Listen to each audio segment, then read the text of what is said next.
Alrighty guys, now we're gonna get into the perfect credit formula, which is literally one of my favorite subjects of the lecture. It's how do we get to the 800 credit score mark. Now, a little bit of history.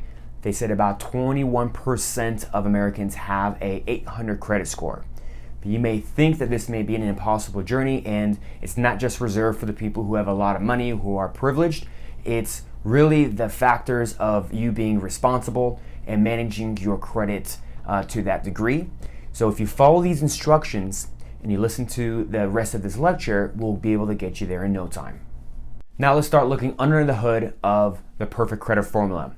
So in order to get to that 800 credit score, we have to know some of the fundamentals. The first one is the different types of accounts, where we also call them trade lines.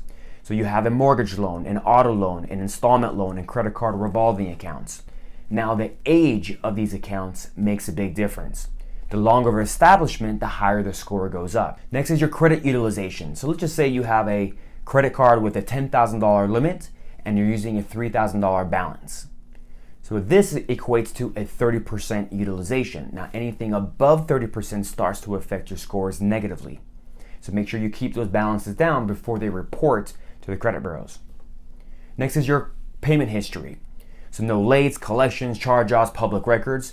These items can stay on your report for more than 7 to 10 years. So you want to be systems dependent, not human dependent. Put all your bills on auto pay. So next time you go on vacation, you forget to make a payment, you're going to remove that 7 year of misery and have your scores drop at least 100 points. Now let's elaborate a little bit further on a credit inquiry, and by first starting off with a definition. It's a formal request by an institution for credit report information from a credit reporting agency. Now there's two different types of credit inquiries. One is a hard inquiry, which is a type of information request that includes a borrower's full credit report and deducts points from the borrower's credit score, which means that let's just say, for an example, you go to Chase and you ask for a credit card. You ask them to review your credit report and see if you're worthy of them issuing credits. So that transaction, regardless if you're approved or denied, they're going to take a look, and that inquiry will be on there for about 2 years. So it doesn't matter if you win or lose, just for the act of the request, that's considered a hard inquiry.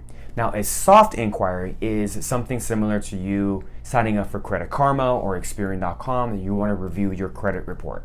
That credit monitoring of those daily polls is not going to affect your score. So the public use is for the hard inquiry, their internal use is going to be the soft inquiry.